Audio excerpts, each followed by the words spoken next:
Eh, Buenas noches a todos. Espero que estén muy bien, ustedes, sus familias.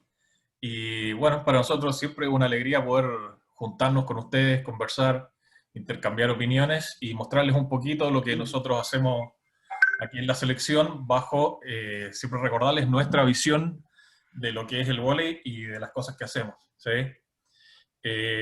Hoy día vamos a hablar sobre el rol del central. ¿Sí? Antes les queremos pedir que primero silencien sus micrófonos, ¿verdad?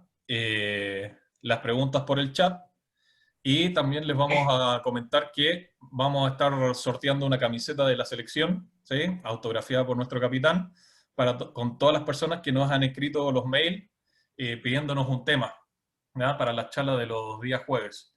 Así que mientras más mail mandan, más oportunidades tienen de ganar la camiseta, la roja de todos. Vamos a partir, ¿sí?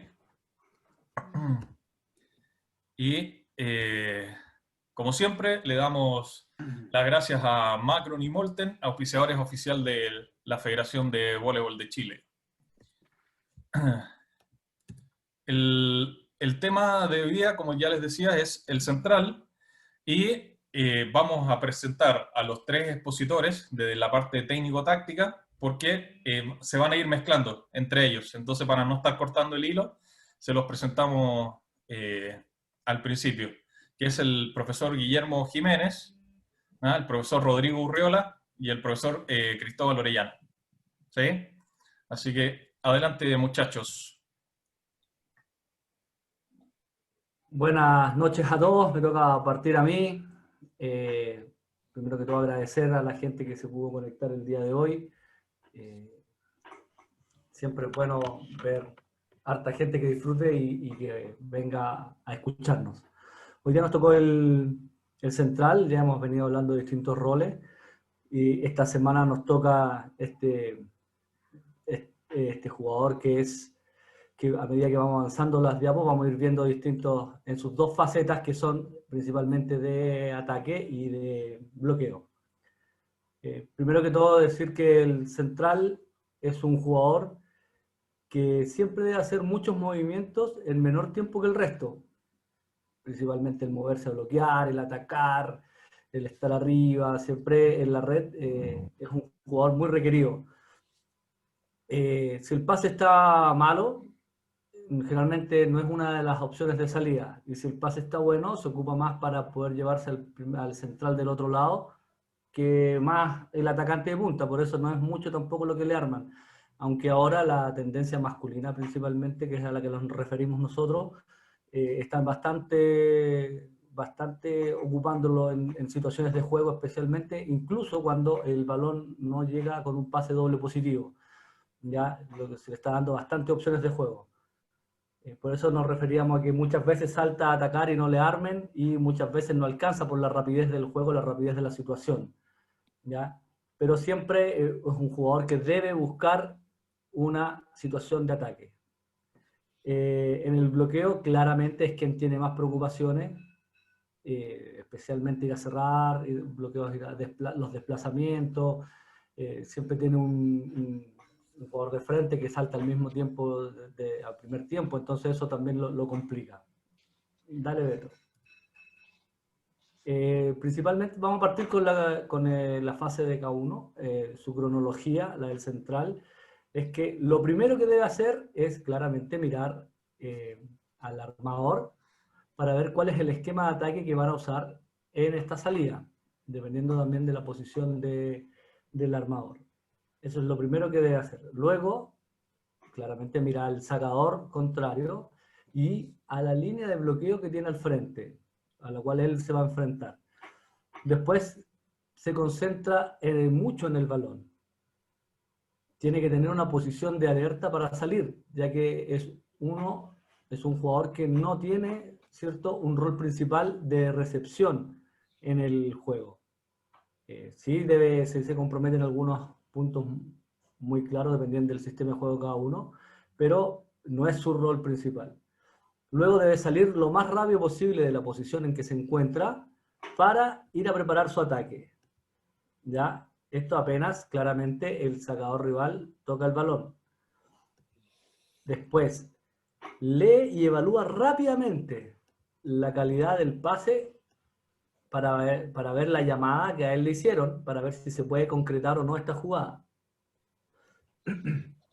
Después debe entrar al tiempo de la jugada que se le mandó, saltar a máximo y cuando está en el aire, el armador debe tener la pelota en sus manos. Hacer la lectura del armado, mirar el bloqueo rival también y elegir hacia qué zona y qué golpe va a utilizar. Atacar el balón a la máxima altura posible y después, en caso de que no fue requerido para atacar o su ataque fue bloqueado o continúa la jugada, él debe prepararse para la siguiente jugada. Dale, Beto, porfa. Aquí vamos a ver, vamos a intentar ver la secuencia de lo que yo les contaba ante un par de jugadas del central.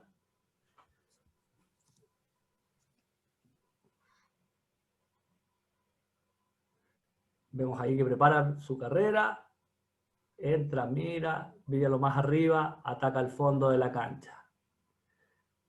Recordar primero que ve, mira, ya envió a su armador. Ahí como que saltó muy rápido la pelota. Pero ahí entró a una llamada y la pelota salió para otro lado. Pero él también cumplió toda función, cumplió toda la cronología que hicimos, que en realidad es en un momento muy corto, tiene muy pocos segundos para hacer toda esa cantidad de información que hay que procesar.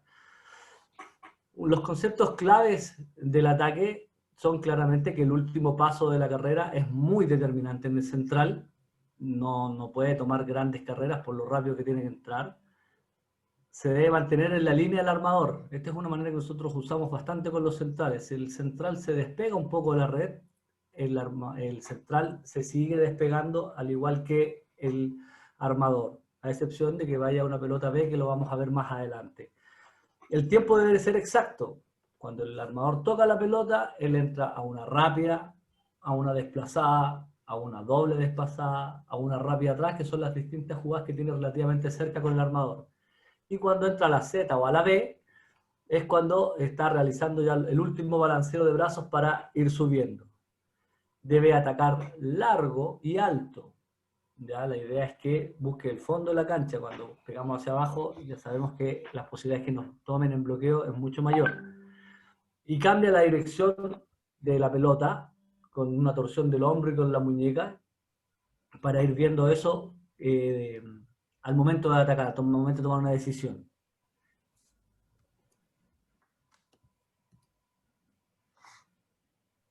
Así es como damos paso a los siguientes tipos de llamadas del central. Aguántame un poco, Beto. Si bien hay que recordar que el central, las llamadas del central son el principal eje de ataque en el complejo 1 que estamos viendo en este momento, pero también corresponde al complejo 2 y al complejo 3. Tenemos los tipos de llamadas que debería existir una sincronización entre el armador y el central. A veces tenemos un central muy rápido, pero que un armador que no se la da, o tenemos un armador que se la da mucho y nuestro central es lento, nuestro central no llega, nuestro central no está en el tiempo. Y esto se resume en 5 tipos de llamadas que usamos nosotros en la selección.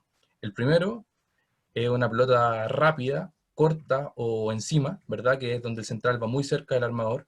Se mueve con él generalmente con la pelota doble positiva o positiva, entre 3 y 2. El siguiente balón es la desplazada. Es una pelota donde parte a nivel internacional, es un origen, el origen del salto es como si fuera una corta, pero el término del salto termina volado hacia la izquierda de nuestra pantalla, y se considera como una desplazada. La doble desplazada depende mucho de la capacidad física del central, donde sigue entrando como una corta y termina volando mucho más que una desplazada. La última pelota que se juega por el lado izquierdo de nuestra pantalla es la Z o la B, que es una pelota que estamos hablando de 1,5 metros, 2 metros, ¿verdad? Donde ahí Rodrigo mencionaba que en el último balanceo el central está subiendo y se suelta el balón con el armador. Y la última es la corta atrás, ¿verdad?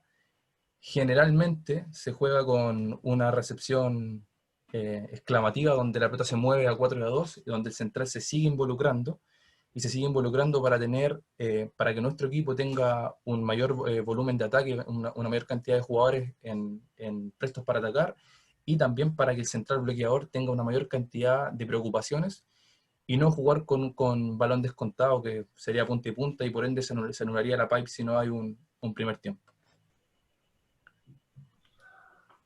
Ahora vamos a ver un poco más gráfico lo que es la pelota rápida, ¿verdad? Se van a comenzar a mover las fichas de su lado izquierdo de la pantalla, rápida, corta o encima, con el levantador en 1, ¿verdad? Una pelota que se juega muy cerca del armador, y en la pizarra derecha es con una recepción exclamativa, ¿verdad? Donde el central eh, sigue respetando la involucración en el tema, pero no respeta el tipo de llamada. ¿Por qué? Porque es muy difícil jugar una corta encima separado 3 metros. Entonces lo que hace, el central se abre y se da una seta para poder aumentar el volumen de jugadores en la red y en el complejo K1. La siguiente llamada es la desplazada, ¿verdad? Como lo dije. A nivel internacional se juega como una corta, pero en la selección nuestros centrales entran un poco más rectos, entonces entran un poco más desplazados hacia la izquierda de nuestra pantalla. Con el levantador en 1, tenemos al central saltando, acá vuela hacia un poco hacia la izquierda. Lo mismo tenemos acá con el central saliendo, dale nomás Beto, a la derecha, desde 3. Y lo que hace es entrar un poco más recto en este segundo balón. Ya no entra como una corta, sino que entra ya más desplazado.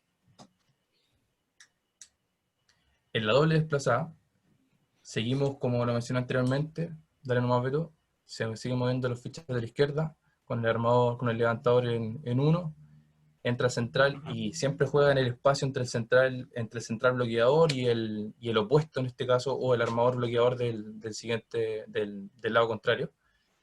Y acá tenemos con el armador delantero saliendo del central desde 2, donde ya entra un poco más desplazado y su punto final es más corrido hacia la izquierda. El siguiente tipo es la Z o la B, ¿verdad? Dale nomás, Beto. Se mueve el central, entra un poco más cerca del armador y se desplaza, ¿verdad? Muy, muy volado, cerca ya de 2 metros. Y el siguiente es con el armador delantero, entrando desde 2, pero entra mucho más recto, como lo van a ver en el video, que lo hacen nuestros centrales. Entran más recto en la carrera para poder atacar esa Z. Y la corta atrás, lo mismo, armador en 1, se mueve la recepción, está cargada entre 3 y 4, y el central se sigue involucrando y va hacia atrás. ¿Por qué es importante atacar alto y largo? Por ejemplo, lo vemos en la ficha anterior, cómo se mueve el punta, e independiente que el tipo de bloqueo del central, o sea, del punta contrario sea en bandeja o en ayuda, al atacar largo y alto, muy difícil que nos puedan pinchar esa pelota.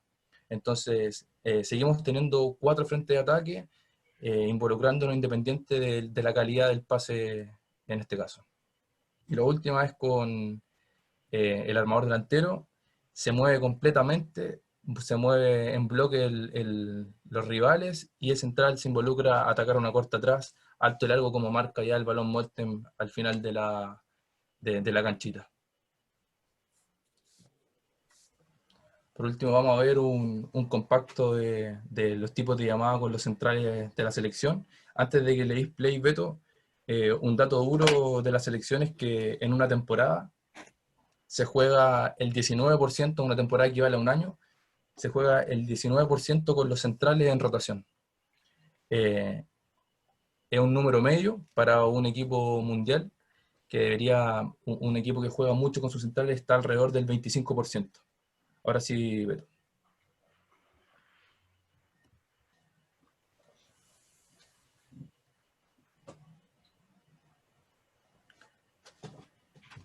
Vemos como la llamada es una corta, Gabriel entra muy cerca del armador, el armador en 5, si bien la recepción se mueve, la llamada sigue siendo una corta. Vemos Simón, cómo se mueve con la recepción, esta no se la dan, pero sigue respetando el esquema de ataque de cada uno. Ahora vamos con la Z o la B, una pelota más separada. Acá vemos como nuestros centrales entran recto y no entran desde la posición desde corta o de una despla. Entran recto a atacar la Z. Aquí lo mismo Gago.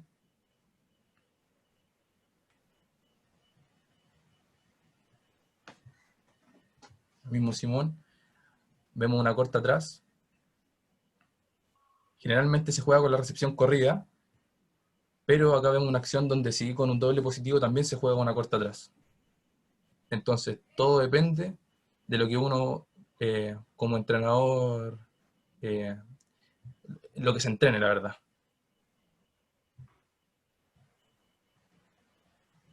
Corta trabaja nadie, dice ahí.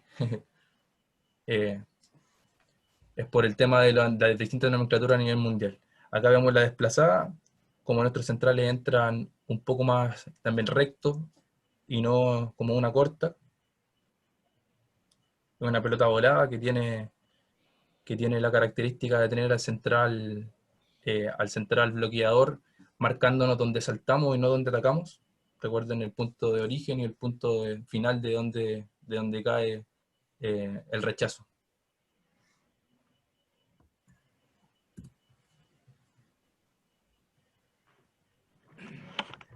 Vamos con la segunda fase del central, que es en K2, con su cronología. Gracias, Cristóbal. Primero que todo, en esta fase debe identificar a los atacantes que va a tener al frente para ver qué es la solución que él tiene. Una vez que están identificadas estas posiciones del equipo rival, marca lo que bloqueará. Como por ejemplo, cuando un central hace entrega o se compromete a saltar a bloquear. Esas son las dos opciones que tiene. Ya, dependiendo del plan de juego, y va a depender de las instrucciones también que dé el entrenador para ese jugador. Una vez que se realiza el saque, él debe identificar el tipo de pase que le llega al armador rival. Si el pase es doble positivo, positivo, exclamativo, negativo, va a ir viendo obviamente cómo va. Una vez que él ve esta situación, descarta algunas opciones de salida, ya sea por un plan de juego también o principalmente por la calidad del pase del rival.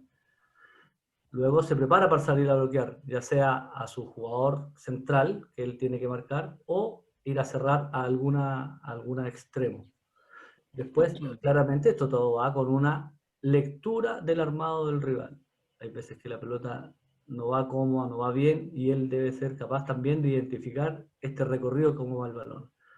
Se desplaza a bloquear, llega donde su compañero, salta a bloquear, donde él busca ser lo más profundo en el bloqueo para invadir el campo rival. Luego que cae, si no es punto, se sigue preparando la acción que sigue. Dale, Vero. Aquí vamos a ver algunas secuencias del central en el bloqueo.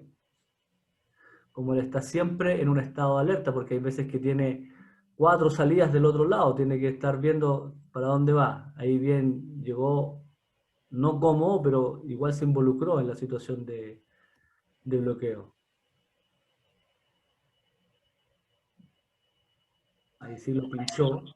Y de inmediato prepara también de vuelta lo que decía Cristóbal, vuelve a preparar su ataque de vuelta también. Aunque él nos pinche una pelota, eso nos puede dar un poquito más de tiempo para poder rescatarla en defensa. Pero eso también es muy importante, que él llegue a una pelota. Claramente en sus técnicas que nosotros vamos a ver son los desplazamientos, ya sea laterales o con pasos cruzados, la mezcla de ellos es parte de su técnica. La separación de sus brazos, muchas veces confundimos profundidad con altura y eso nos pasa mucho, entonces por eso es que nos usan de repente, nos golpean los codos, los brazos, sale la pelota lejos, y es porque estamos buscando siempre muy arriba la pelota en vez de ir a buscarla hacia adelante, a cerrar el ángulo del ataque contrario. Y las manos grandes, que son unos focos, manos bien abiertas y apuntando siempre hacia el fondo de la cancha. No podemos ir volado corriendo porque generalmente nos va a tocar las manos, si nos están mirando hacia afuera de la cancha, nos va a pegar y va a salir hacia afuera. Ya eso nos ayuda mucho esa parte. Una cosita antes, Chuy, que faltó hacer hincapié en la cronología o responsabilidades del central en K2, un elemento muy importante que es reconocer dónde está ubicado el armador rival en el campo contrario. Si está en la zona de zaguero o está en la zona de frente. Es un elemento importante que tiene siempre que considerar el central. Gracias, Chuy.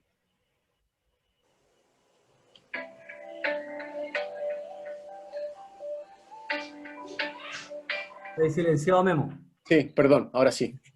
Eh, como dijo Chuy en un principio y también durante la cronología, el central es uno de los jugadores que en situación de K2 es de los que tiene más responsabilidades en la situación de bloqueo, ¿ya? Y esto se debe a dos dificultades en general, o a grandes rasgos, ¿ya? La primera es las distancias y los tiempos que tiene que manejar, ¿ya?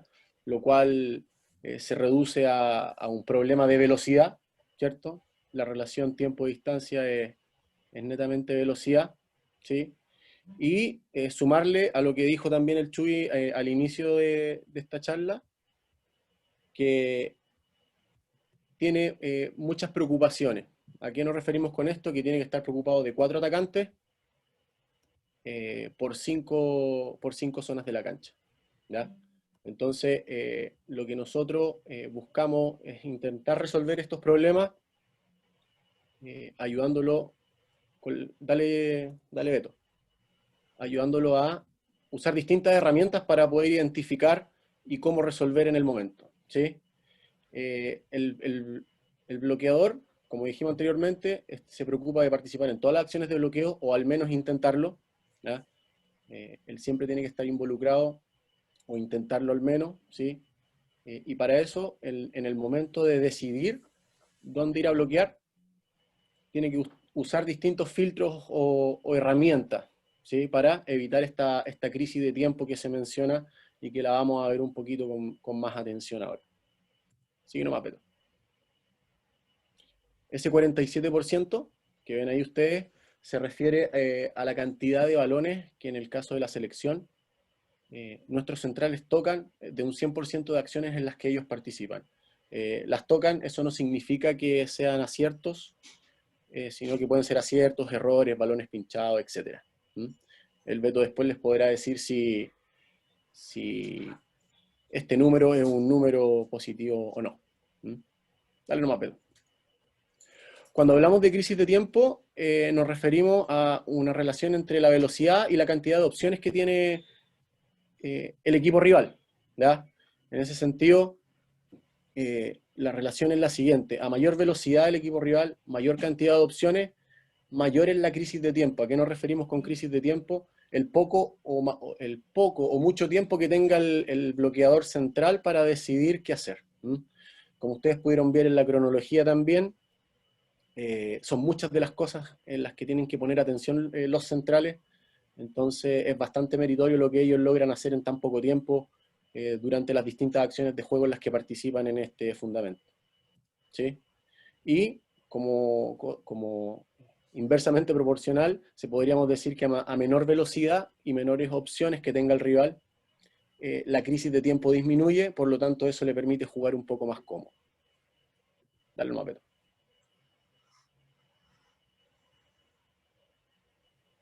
Con el amiguismo, que es lo que hemos visto estos días, o con las familias chilenas que quedan absolutamente desprotegidas.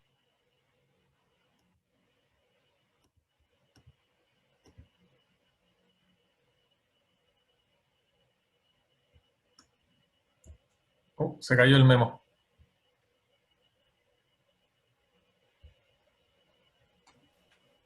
¿Se cayó Memo, Beto? Sí. Sí.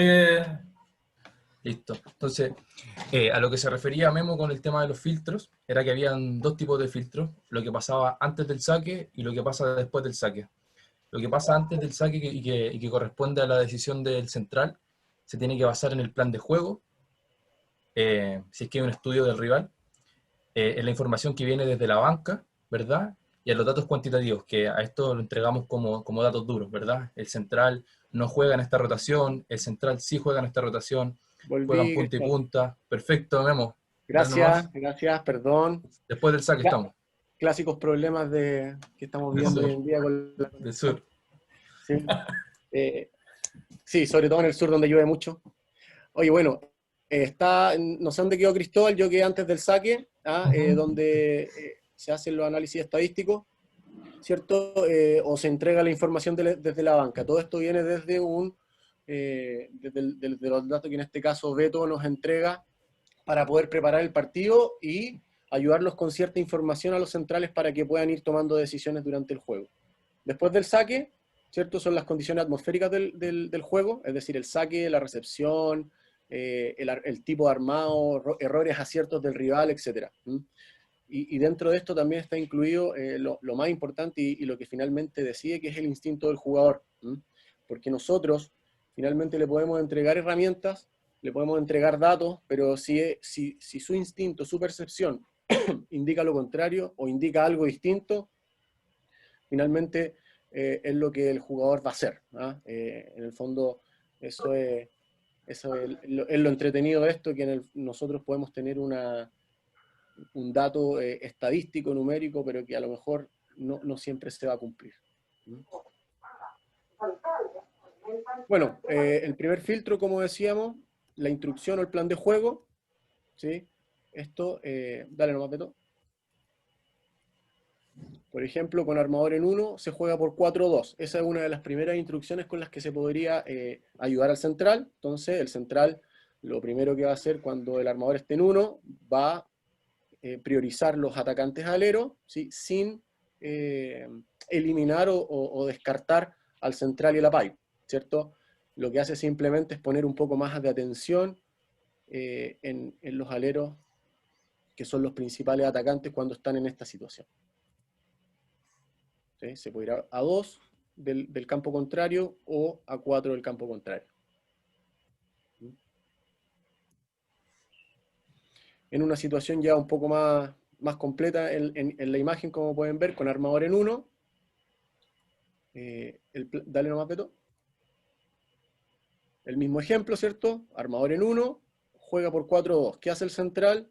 Ve si el armador está en 1, descarta o pone en segundo plano, en segundo orden de prioridades al central y al punta que está en 5, y se preocupa del opuesto, que está en 4, y del punta delantero.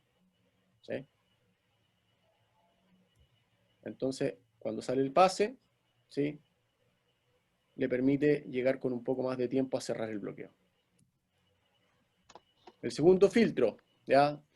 Estamos viendo los filtros de forma aislada, ¿sí? Ahora vamos a ver solamente el pase. ¿Qué pasa con el pase? Cuando el pase es doble positivo o positivo, todavía tiene las 4 opciones de ataque, por lo tanto es muy difícil poder hacer algún tipo de descarte, ¿sí?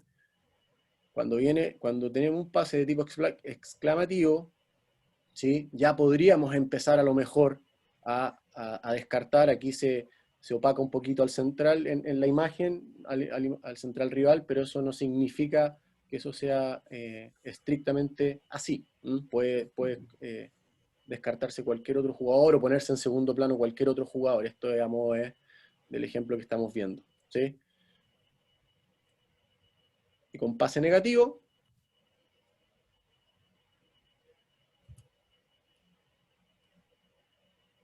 también ponemos en segundo plano a lo mejor un tercer atacante, y eso nos permite llegar incluso a un bloqueo triple al jugador que le toque atacar del equipo rival. Combinando ambos filtros, o ambas herramientas para el central, sería algo así. En la canchita de la izquierda, por ejemplo, con armador en 1 y pase exclamativo, el equipo rival juega por 4 o 2. Entonces, al momento de venir el pase, el central ya vio el pase exclamativo, suelta un poco, o se despreocupa, los pone en segundo plano al central y a la pipe, y se preocupa de preparar a lo mejor con un poco más de énfasis el desplazamiento al opuesto o al punta rival. ¿Sí? Y, como otro ejemplo, con armador en 1, pase doble positivo, juega en primer tiempo pipe, pasa exactamente lo mismo, llega el pase, identifica la situación y se queda con su marca. ¿Qué pasa si no alcanza a cerrar el bloqueo? Bueno, esto generalmente pasa cuando la crisis de tiempo de la que estuvimos hablando hace poquito es muy alta, es decir, hay un pase perfecto, ¿cierto? O las tendencias del rival son poco marcadas, o hay mucha velocidad en el armado, etc. ¿Sí? O en el caso de nuestro equipo, que nosotros estemos jugando con un sistema de bloqueo en opción o entrega, ¿cierto? Y, o el central a lo mejor es lento, lo engañaron, dudó, no siguió el plan de juego, etc. ¿Sí? Esas son todas las opciones que podrían generar una situación como que el central no alcanza a cerrar el bloqueo. Y ahí, ¿qué hay que hacer? Bueno, dos posibilidades: que salte en el lugar donde quedó y sea muy profundo, cerrando esa zona de la cancha, siendo muy profundo con las manos, ¿cierto? Invadiendo el campo contrario, o hacer, como dijo Cristóbal, un bloqueo defensivo o de bandeja, ¿cierto? Para evitar el ataque que sea muy hacia abajo y defender el fondo de la cancha con el jugador de 6 y de 5. Dale, Beto.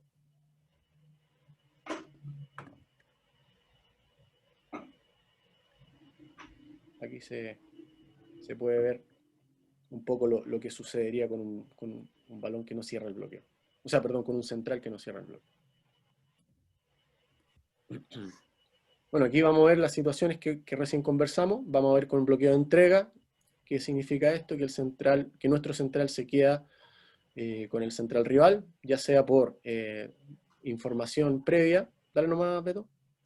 ¿Sí? Que recibió desde la banca, o el plan de juego había que seguirlo de esa manera. Aquí ustedes pueden ver a Simón, que se queda con el central, salta con él, independiente de lo que el armador haya jugado después. Aquí lo mismo, ¿sí? Aunque no le venga el balón, se queda con él. Y las otras situaciones son en lectura, es decir, él espera que el balón salga para poder saltar, y como dijo en la cronología del ataque Chuy, se reincorpora y él mismo es el que ataca el siguiente balón. ¿Sí? Y aquí mismo podemos ver lo último que estábamos hablando, donde no alcanzó a cerrar, pero voló desde la posición que quedó para jugar un bloqueo más defensivo. Finalmente, como estuvimos conversando, tenemos distintas herramientas, ¿sí? Tenemos el plan de juego, tenemos distintas opciones de identificar la situación que se está jugando, pero lo que manda finalmente es el instinto del jugador, porque, bueno, finalmente él es el que decide, él es el que está en la cancha, él es el que se tiene que sentir más cómodo con lo que está jugando, ¿sí? Y lo otro es que no le podemos quitar mérito al rival. Nosotros podemos hacer todo bien, podemos hacer el plan de juego y estar leyendo y haciendo los desplazamientos hacia donde corresponde, pero aún así el atacante rival nos puede meter el punto. Como dice ahí, podemos hacer todo bien y aún así no ganar el punto. Finalmente el atacante siempre es el que va a tener una ventaja por sobre el bloqueo, ya que él es el que puede manipular finalmente hacia dónde quiere que vaya el balón. Gracias, Beto. Gracias, muchachos. Bueno, vamos a hablar un poquito sobre la estadística del central, cómo nosotros analizamos nuestro central y a los centrales rivales. Lo primero que vemos es la cantidad de pelotas que ataca el central, bien, pero diferenciado por el tipo de recepción, ¿sí? En la planilla ustedes ven acá 4 tipos de recepción, que es doble positivo, positivo, exclamativo y negativo, ¿no? Y nosotros empezamos a ver dónde tiene predominancia el ataque del central, ¿sí?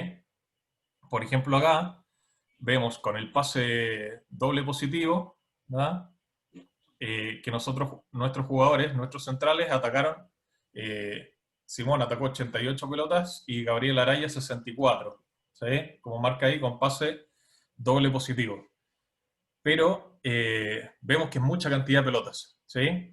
Entonces, un plan de juego sería tener siempre a los centrales en esta situación, ¿sí? Tenerlos siempre ahí en bloqueo. Y después, si vemos el pase positivo, ya la cantidad de pelotas baja a la mitad. Entonces, los centrales, bajo este análisis, dejaría de ser de importancia para el bloqueo rival, ¿sí? No serían la primera opción, ¿bien? Ven que Simón atacó 88 y acá ya bajó a la mitad con 42. Y Gabriel bajó un poco más, de 64 a 24. ¿Sí? Después revisamos las direcciones de ataque. Bien. Según el tipo de pelota, la J1, que es la pelota que está a la izquierda, ¿verdad? Es la corta. Bien. J4 es la Despla o la Jatu. Y la J2 es la B o la Z. ¿Sí? Entonces nosotros vemos acá cantidad y eficacia. Bien, tiene 11 pelotas, de las cuales hizo 6 puntos, eso le da un 55 de eficacia.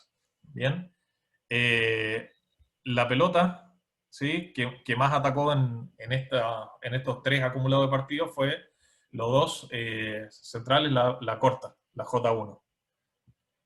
Y después vamos al video y vemos cómo atacaron esas pelotas, viniendo desde dónde. ¿Sí? Te cambia la perspectiva del central cuando tú ves si viene desde 2 o si viene desde 4. ¿Bien? Ahora lo vamos a ver en el video. Viene Simón desde 2, ¿nada? Y va a la Despla. ¿Bien? Acá vemos que se acomodó antes, ¿nada? Para ir a una Despla o doble Despla, ¿sí? Acá pasa de nuevo, ¿nada? Y se la corta rapidito al armador. Entonces nosotros vamos viendo a los centrales con esas características, con esos filtros, ¿bien? Y ahora vemos a Gabriel, ¿no? Cuando viene desde 4, ¿a qué pelotas va? ¿Sí? Es una pelota entre corta y Despla, es una B claramente, ¿sí? Ahí ya se acerca, ¿no? Y como el pase se corrió, él se tuvo que correr y acomodar, ¿no? Y ahí va una pelota un poquito voladita. ¿Eh? Entonces nosotros podemos identificar y decir, cuando el jugador viene de 2, ¿no? Obviamente no ataca la B, entonces el central se tiene que quedar al medio, en bloqueo. ¿Sí? Después, cuando pasamos a analizar el bloqueo, tenemos esta planilla, ¿no? Y es según el tipo de pelota. Bien, pelota alta es armado de pelota alta, cortas son los primeros tiempos y tendidas son las pelotas a los extremos. Bien, entonces vemos dónde bloquea mejor el central. ¿Sí? Tenemos acá que Simón, ¿no? Toca muchas pelotas a los centrales de los otros equipos, ¿sí? Y de las cuales quedan jugables para nosotros, ¿no?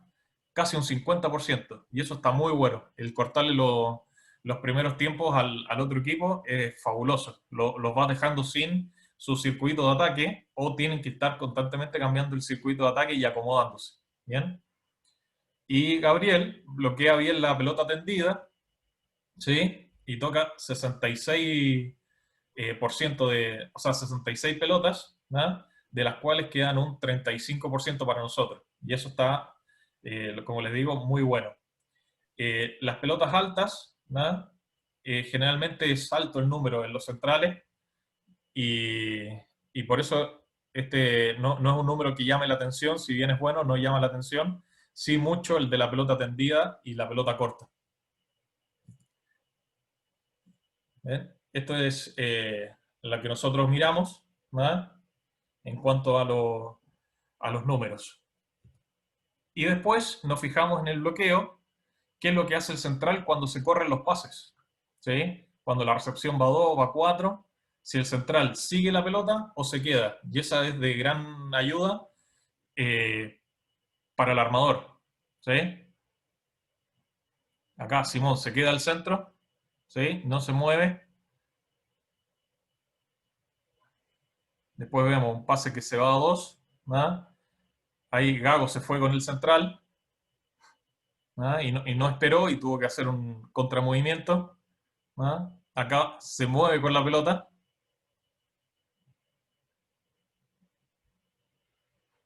Acá tenemos a Gabriel que espera en el centro, ¿sí? Y juega lectura.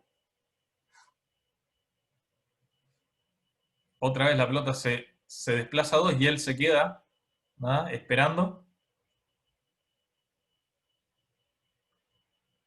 ahí se fue con el central. Después hay que ver si fue por indicación o no, pero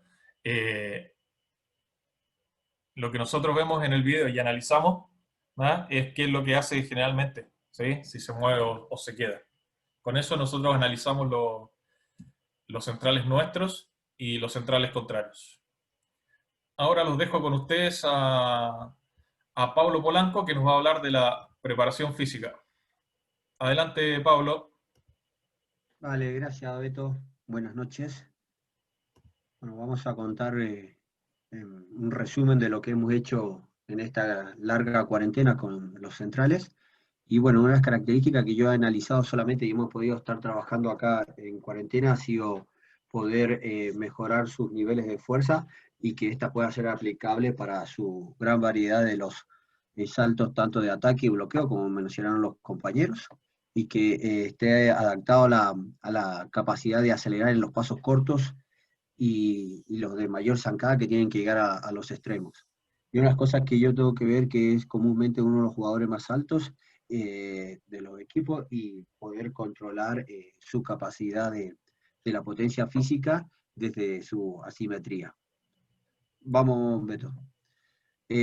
Una de las cosas que quería mostrarle, porque cuando yo evalúo centrales, me ha pasado en ambos equipos, femenino y masculino, es el que me presenta comúnmente las mayores asimetrías. Si se dan cuenta, ahí sale el CMJ bipodal, que sale 40 centímetros, y después con la pierna derecha salta 16 y con la pierna izquierda sale con 20. Es una diferencia siempre que he notado entre 3 y 4 centímetros en esta posición. Y desde esta perspectiva yo tengo que corregir dentro del área física esa diferencia de las piernas. Ese es uno de los objetivos fundamentales que tengo. Gracias, Beto. Paso a la siguiente. Bueno, le he compartido varias veces los trabajos que hacemos en zona media, ¿sí? A comparación de lo que he mostrado anteriormente, hoy le agregué algunos ejercicios que empezamos a hacer con balón suizo, que me interesa muchísimo lo que es la cadera posterior en coordinación cuando está con el balón, porque ya que el central presenta en sus acciones de gesto técnico muy acentuada la extensión del tronco. Entonces debe de prevalecer el equilibrio de eso para poder favorecer su parte técnica que tenga potencia. Ahí están marcados todos los ejercicios con las respectivas repeticiones. Lo he comentado, siempre lo hago en un circuito entre 4 a 6 series sin parar. Esto no tiene pausa. Vamos a ver a la siguiente. Bueno, los ejercicios de compensación de los rotadores externos, siempre estamos enfocados en eso, desde el lado fundamentalmente más el lado dominante, paso Beto, con la rotación externa. Después todo lo que se pueda variar en forma del brazo dominante o con los dos brazos a la vez, que puede ser con mancuerna o con barra. Lo que estoy haciendo ahora, y que me pasó que empezaron a tocar el balón, me encontré con algunas deficiencias un poco de los rotadores externos, así que empezamos a darle mucho más trabajo en la activación, así que volvimos un poquito a estos ejercicios de mancuerna y barrita en la parte técnica. Vamos, Beto. Y en los ejercicios de potencia de los dinámicos, yo elegí, pasamos Beto, a los arranques de potencia, que acá está Simón, él está ahí en su casa en Tongoy, trabajé muchísimo la técnica y después solamente empezamos a variar algunos pesos, porque una de las cosas que tuve como objetivo con él es poder darle mucha flexibilidad primero a sus rotadores externos para recién empezarle darle fuerza y una estabilidad casi de toda su estructura física. En el caso de él, hice combinación con carga, no teníamos los videos ahora, pero siempre fue buscar no más de 3 repeticiones, 2, 3, y lo que iba logrando con los kilos, buscábamos obtener en la siguiente semana por la variación de carga, conseguir más series. Pasamos a lo siguiente. Y en tema de fuerza, como les dije, he notado mucho en esta posición la diferencia entre la pierna débil y la fuerte, entonces hacer mucha fuerza con la pierna derecha y la izquierda, solamente hacíamos una variable. En el caso de él, volvíamos a repetir pierna débil, la pierna fuerte, y volvíamos a repetir con la pierna más débil, y después poder reeducar, que ahí empezamos a hacer sentadillas posturales nada más con una mochila. Utilicé el TRX para que pudiera mantener los brazos extendidos y fundamentalmente la espalda derecha, y después ya poder lograr el de sentadilla. Beto, en el último si puedes pasar, lo que busqué mucho con él es poder corregir la técnica en sentadilla, ya que al tener una antepulsión de hombro muy acentuada, la tomada de la barra de la sentadilla la tenía modificada desde la muñeca y los codos se le rotaban hacia atrás, lo que le hacía perder el eje de fuerza de la sentadilla. Cuando empezamos, hacía una flexión que era no más de 30 centímetros, y esto fue unos últimos ejercicios que hizo en Tongoy, y que buscamos que el fémur ya estuviera por debajo de la horizontal. Cosa que lo que buscamos, no cargar la sentadilla, sino que le permitiera tener flexibilidad. En la siguiente método. Y después lo que es tren superior, trabajamos muchísimo en el primero, que es planchas con remos y cargadas arrodilladas, para mantener la estabilidad de todo lo que es la estructura posterior. Después, bueno, habíamos adaptado muchas cosas en esta cuarentena.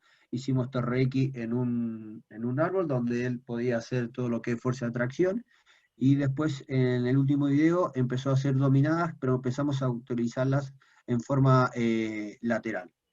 Hicimos mucha variación en el tema de fuerza de tracción. En el siguiente Beto.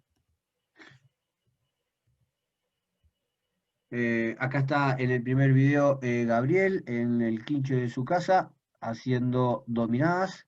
Las hacíamos en supino y supino prono. También acá Gabriel hacía bastantes repeticiones, entre 6 y 8 repeticiones. Después en el segundo video, Simón adaptó unas mancuernas donde pudimos hacer el tema de apertura para fomentar el empuje. No teníamos banco, entonces lo hacíamos en el piso y para fijar las escápulas. Y bueno, de vuelta ahí, siempre combinado con el ejercicio de fuerza de tracción, de estar colgados. En el siguiente Beto.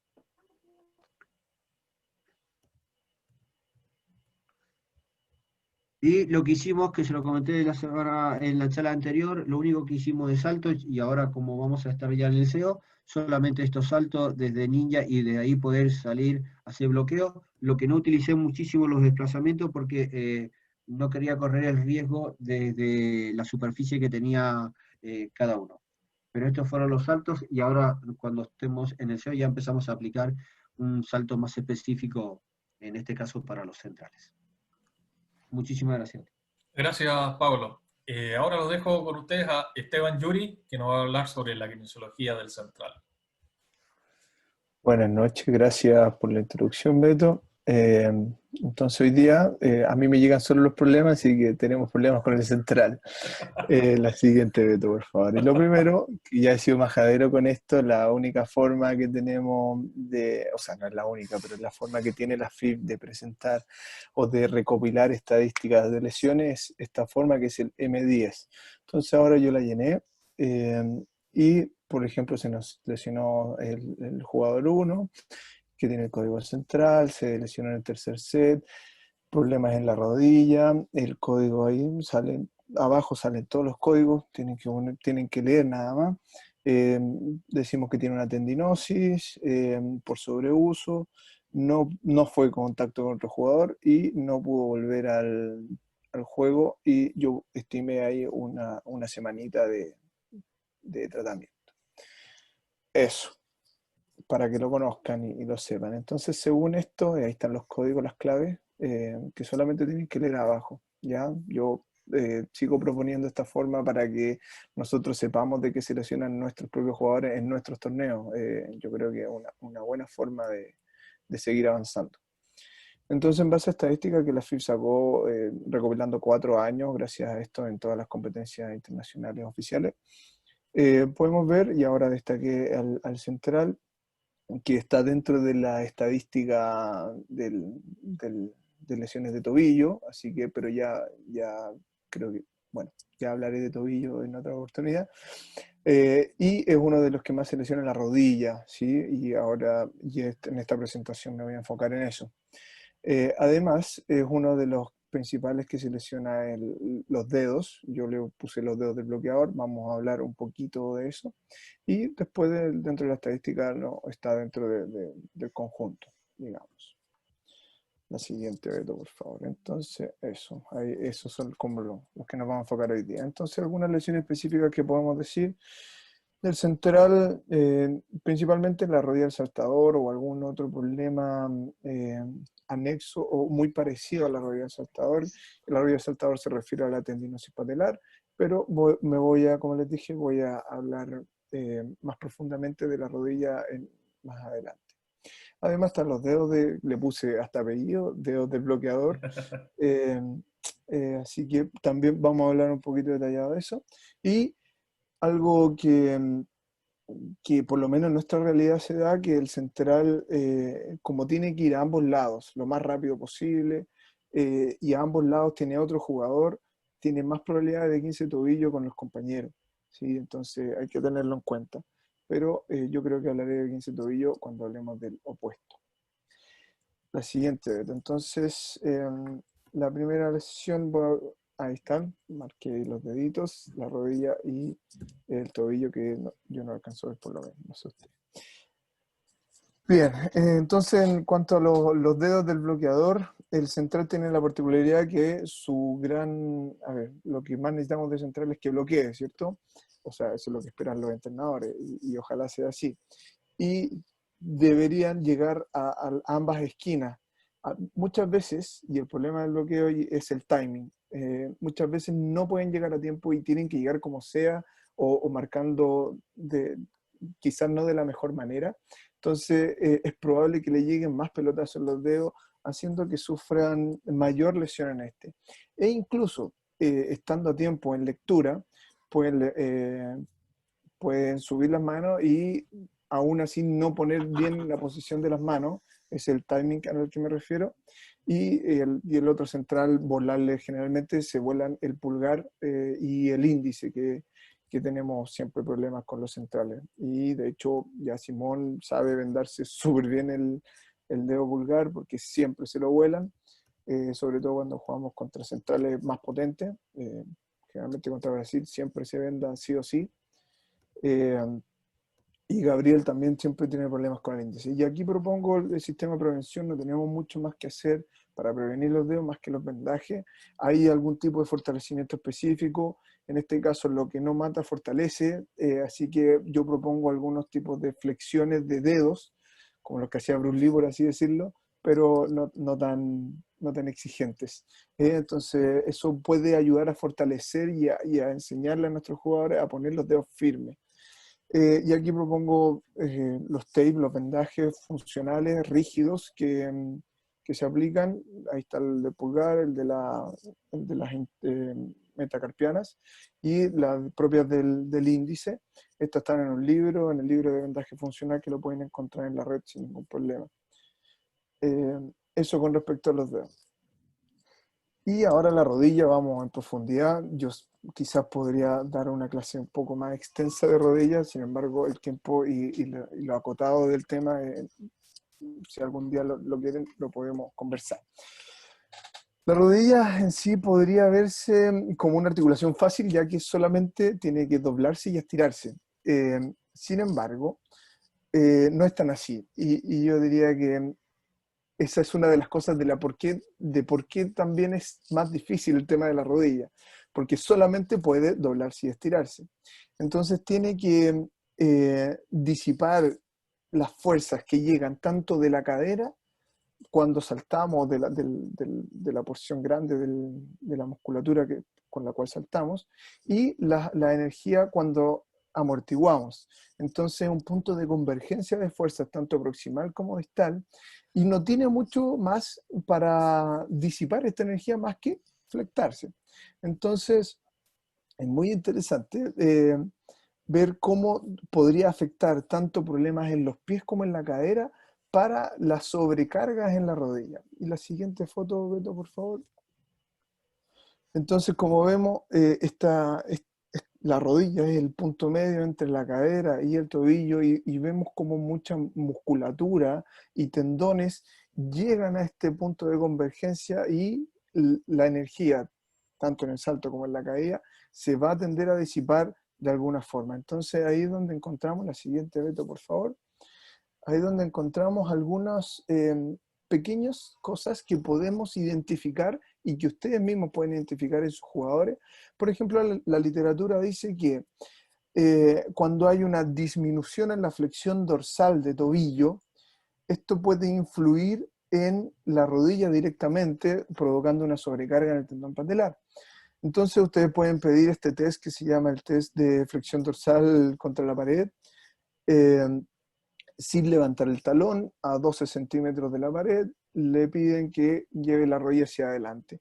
El jugador debería ser capaz de tocar, ojalá, la pared, o quizás para no ser tan preciso, puede estar separado por un par de centímetros, no más.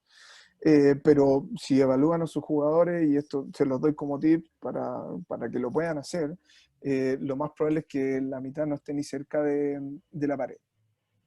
Ese es un buen dato para ustedes, que es fácil decirlo. Otro dato es ver cómo hace una flexión, una sentadilla normal, ¿sí?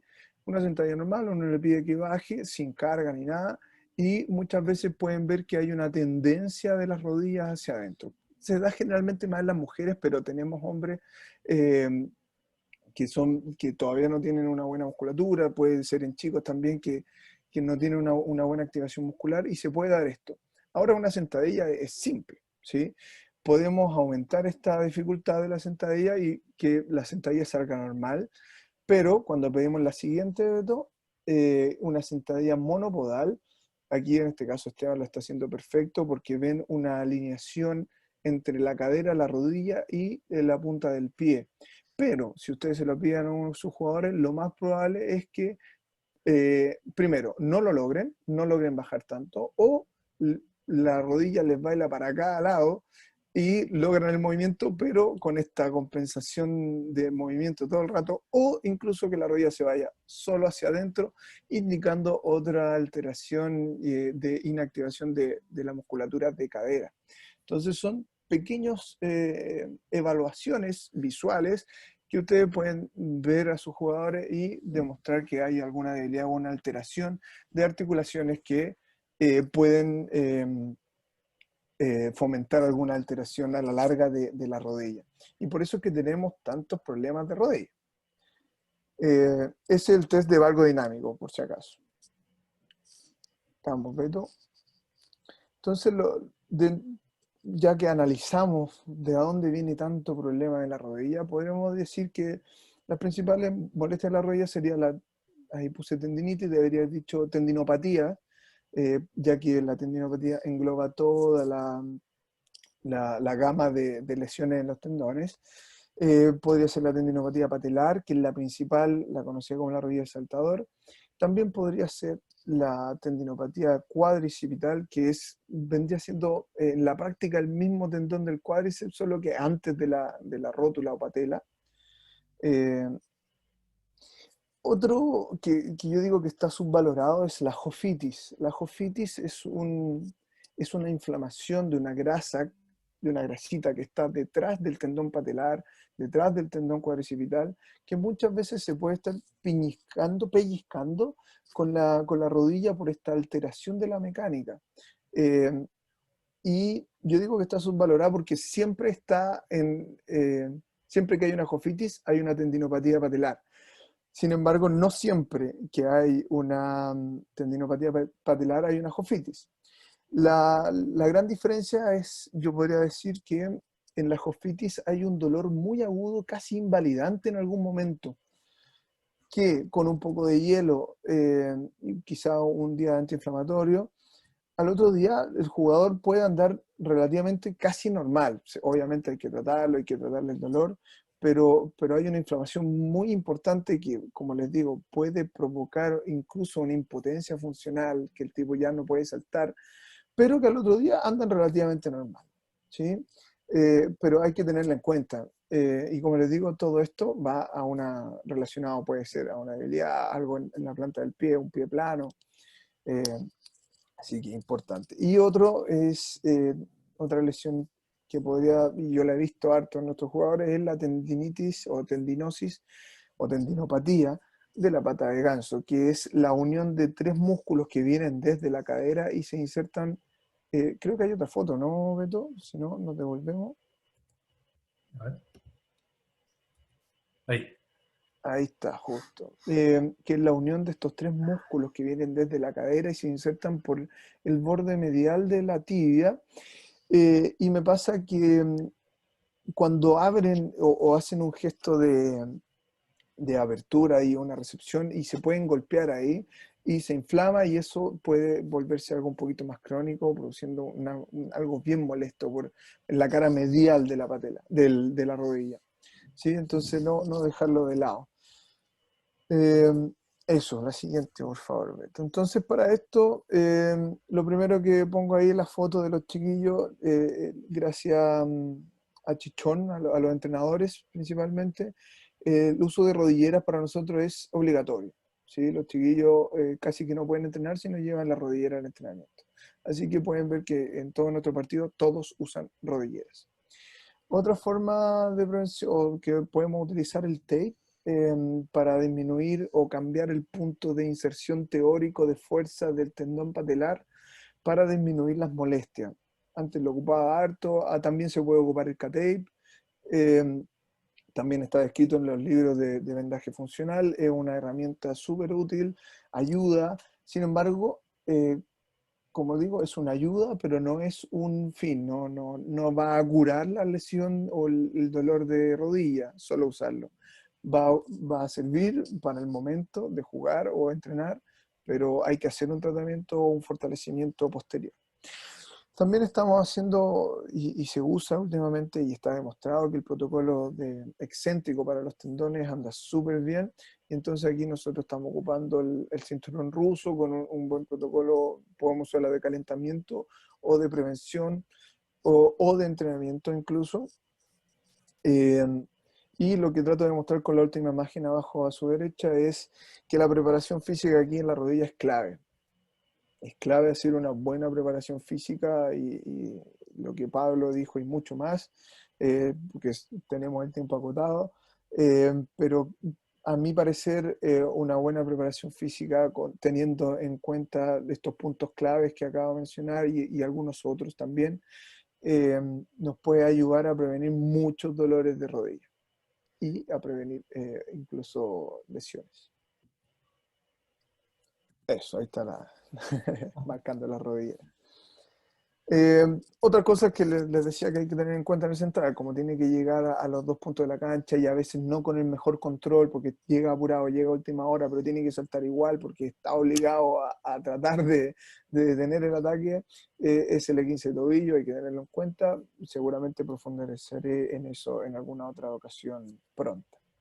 Las lumbalgias siempre presente en nuestro deporte por este mecanismo de hiperextensión con fuerza abdominal, así que siempre tenerlo presente. Y la tendinitis de hombro, porque también tienen que atacar y generalmente ese ataque a veces no se prepara lo mejor posible, tienen que hacer un gesto o meterle fuerza a la pelota solamente con el hombro, entonces puede repercutir en algunas tendinopatías de hombro.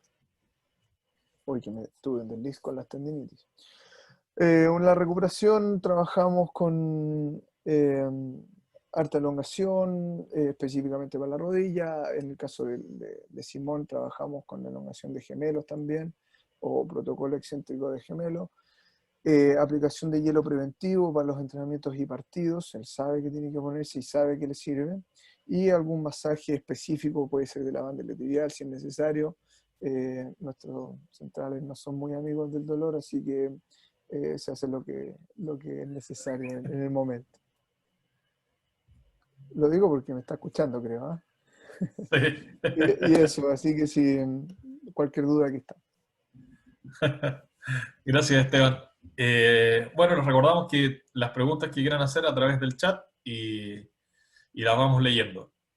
También recordar que vamos a sortear una camiseta con, con toda la gente que ha mandado mails pidiéndolo el tema para la charla de los días jueves. Así que eso lo vamos a hacer más adelante, pero desde ya les aviso para que sigan mandando sus mails, y aparte agradecer a toda la gente que es muchísima, que ha mandado mail pidiendo un tema para los días jueves.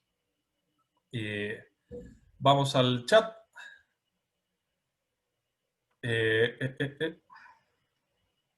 Bueno, hasta el momento solo comentarios. Sí, no leo Cada vez más preguntas. claro. Simón Guerra dice comprarme otro hombro. Estamos pidiendo en AliExpress.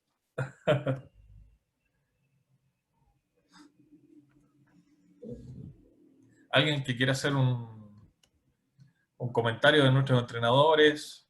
De que si quedó algo ahí en el tintero, es momento. Pueden activar su micrófono sin ningún problema.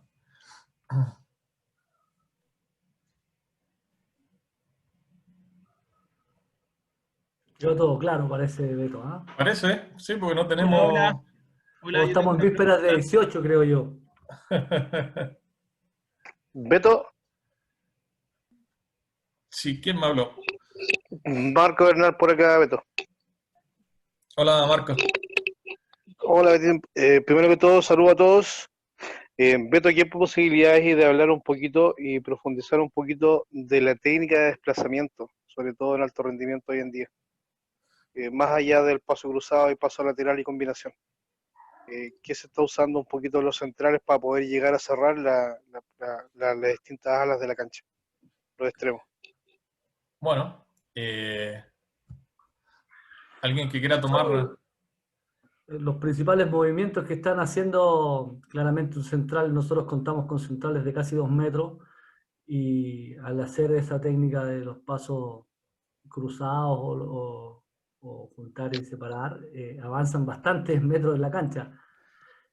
Claramente hay también bajar el centro de gravedad también nos ayuda, y como bien explicó Pablo en su charla, también es la explosividad y la velocidad que también ellos deben tener.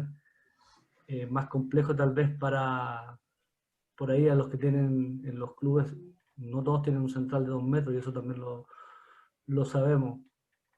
Apurar los desplazamientos, hay algunos que incluso ocupan, eso va a depender ya de cada profesor, si ocupa otras técnicas, pero nosotros generalmente somos esas las que más usamos. Por ahí se ve también en algunos videos gente que para llegar más rápido de repente corre, pero como te digo, nosotros usamos prácticamente los desplazamientos laterales y cruzados. No sé si Iván me puede ayudar de algo más que se acuerde. Sí, solo para complementar la pregunta, la respuesta de Chuy, reforzar que nosotros hacemos lo que usted, Marco, dijo, lateral, cruzado, combinado. Y también hacer hincapié en la frontalidad de la red del pecho del central. No colocar el hombro del lado hacia donde se va a la red, ¿ya? Cosa de que siempre tengamos control de la frontalidad en la acción de bloqueo. Porque muchas veces es tan poco el tiempo que tenemos para llegar a cerrar una pelota en el ala, que si llegamos mirando hacia la posición 2 o llegamos mirando hacia la posición 4, el giro del tronco ya es un tiempo que perdemos para poder pinchar la pelota en el momento que sea requerida. Sí, yo acá, Pablo, con respecto también para lo que está diciendo de la técnica de desplazamiento, es la que uno puede llegar más, y yo por eso también le quise mostrar en mi presentación que comúnmente un central tiene una gran diferencia entre una pierna y la otra. Entonces uno dentro de la parte física tiene que equilibrar esta diferencia para que pueda tener en estos pasos de tijera la misma presión del piso para salir tanto para el lado de la derecha o para la izquierda. Eso es una de las cosas que yo trato siempre de corregir para recién pensar que pueda estar balanceado y aumentar la velocidad de los desplazamientos. Pero la técnica es la que explicaron los entrenadores. Bien. Eduardo Díaz dice, los felicito por la dedicación, la especialización y atención de nuestros seleccionados. Abrazo desde Coquimbo. Sebastián Salazar. Cristóbal, ya te habilito. Dice, la Taipei, ¿por qué no es utilizada en el vóley masculino? A diferencia del femenino, creo que no se mencionó dentro de las opciones de entradas al ataque. Perfecto. Ahora, Sebastián, primero, tiene razón, no se mencionó dentro de las llamadas del central. Si bien la Taipei no es muy utilizada en los hombres, básicamente en comparación al femenino, es para suplir el tema de la efectividad que tiene el ataque por uno, ¿verdad? El opuesto en relación al masculino contra el femenino es muy fuerte. Entonces, ahí es donde se equiparan los niveles de efectividad y no se aleja tanto al central por dos. No sé si alguien más quiere complementar la respuesta. Esa es la razón fundamental. Así que muy bien, Federico. Pedro Parragués, ¿por qué los centrales de nuestra selección entran recto a los balones desplazados? La dejo abierta.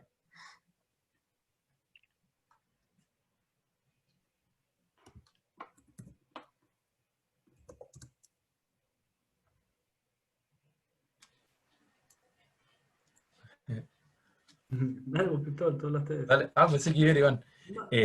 Lo que creemos, como lo expliqué en un momento, era que por las prestaciones físicas hay centrales que le acomoda entrar recto a la pelota y no entrar a una corta y volar. Creemos que es por prestaciones físicas. Simón quiere contar su vivencia. Vamos a tener que mandarlo a otra charla. Sí, pero es sin música acá, Simón. No, dice que Chichón siempre les pide estar en el centro de la cancha. Siempre jugar desde ahí. Sí. Dice así podemos llegar si la pelota se mueve y volar. Sí, pero... Bien. Camila Vargas dice, buenas noches. ¿Cómo realizan los desplazamientos a los centrales después de bloquear para preparar la carrera y respetar el pasillo del armador cuando está delantero o zaguero? También abierta, no tiene destinatario.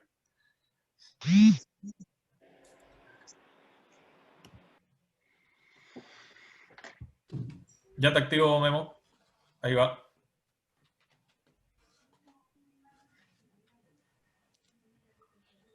Ahí está. Ahí al caer del bloqueo del central, bueno, una vez que también pasó el ataque, él ya identificó más o menos la trayectoria que llevaba el ataque, ¿cierto? Y cayendo, lo primero que tiene que identificar dónde cae el balón y como dices tú ahí, no interponerse en la carrera del armador, ¿sí? Si en toda esa secuencia él logra identificar eso, se tiene que, como dijo Cristóbal en su presentación, presentar como opción en la zona más cómoda que le queda a él al momento de preparar el ataque, de que caiga el armado para poder ser una opción de ataque para el armador. No hay que olvidar que esta situación es en K2, cuando el jugador central está cayendo del bloqueo. Y todo lo que significa crisis de tiempo, que fue tan bien explicado hoy día, se exacerba en la fase de K2, sobre todo la reconstrucción de la posibilidad de un primer tiempo, ¿ya? Entonces, hay mucha más demanda, hay mucha más exigencia desde el punto de vista del tema del bloqueo. Y segundo, dependiendo de las características de la pelota defendida, muchas veces, porcentualmente, la presencia del central de contra no está. Por eso es muy importante que cuando se genera la posibilidad de un primer tiempo de contraataque, se pueda existir el protagonismo del central en esa acción. Es súper importante en reconstrucción, en transición, la presencia del central, pero va a depender claramente por la situación de juego, ¿ya? Comparado K1 y K2, la relación de K1 en una situación un poco más controlada, ¿cierto? Por la recepción, pero en el K2, en defensa, muchas veces la pelota no llega a una zona donde nuestro armador pueda tirar un primer tiempo y tampoco le da tiempo al central de poder estar en opción de ataque. Muy bien.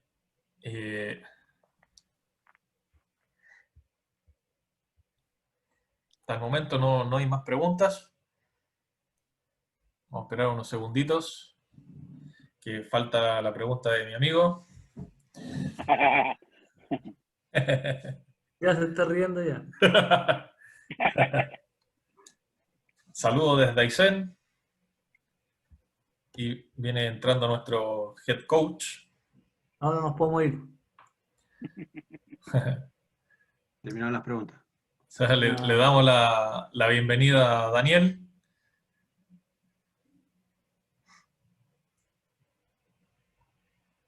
No sé si está conectando todavía. A ver si quiere aportar algo, decirnos algo.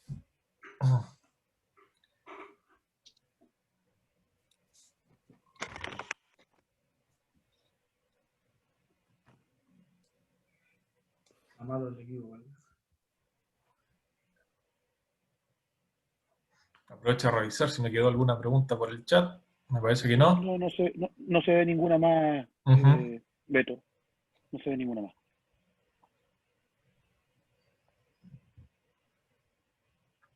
Bien.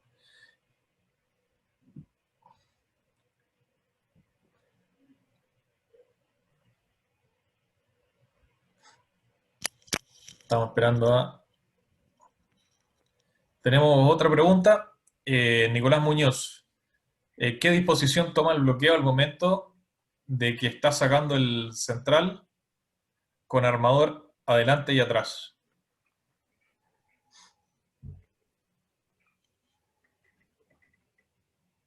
Va a Pregunta. depender de nuestro Bien. plan de juego. Muchas veces nosotros cuando tenemos el levantador adelante, jugamos con el punta más adentro por delante del levantador contrario, del levantador rival, para poder liberar un poco al central del primer tiempo y pueda sumarse a la pipe o a una pelota por 4.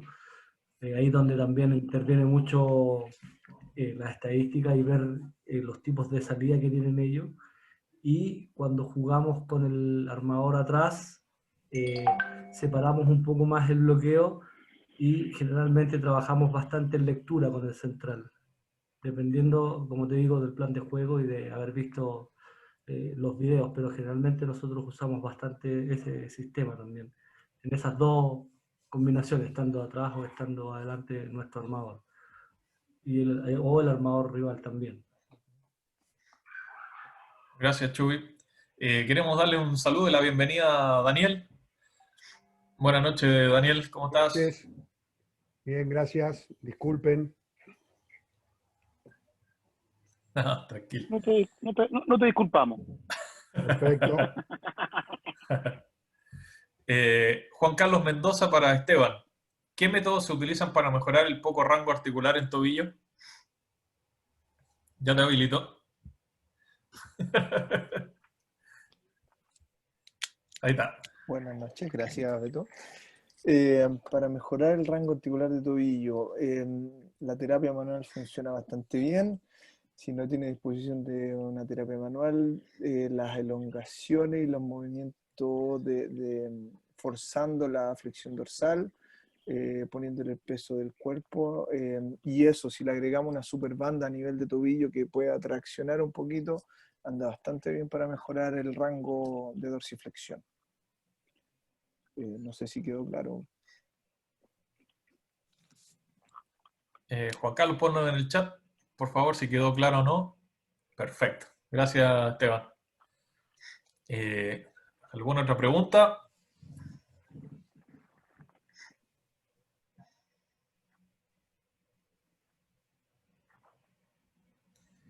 Ricardo Paolaza, para Pablo, ¿cuáles son los ejercicios que realizan cuando existe una asimetría en el salto? Yo los trato con ejercicios unipodales y con una gran variedad de la familia, por ejemplo, de las desplantes, de las estocadas, de las subidas laterales.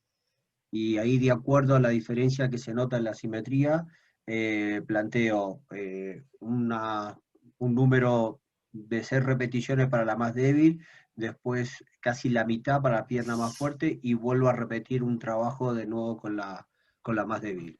Hago como una estrategia 2x1. Obviamente esto cada 2 semanas estoy reevaluando para ver si ya achiqué la diferencia esa que existe. Pero de nivel de fuerza, y después la otra fase es pasar a ejercicios de fuerza reactiva para que sea lo más específico al propio vóley. Eso es lo que manejo. Unipodales. Y después recién pasar a algo bipodal como puede ser la sentadilla.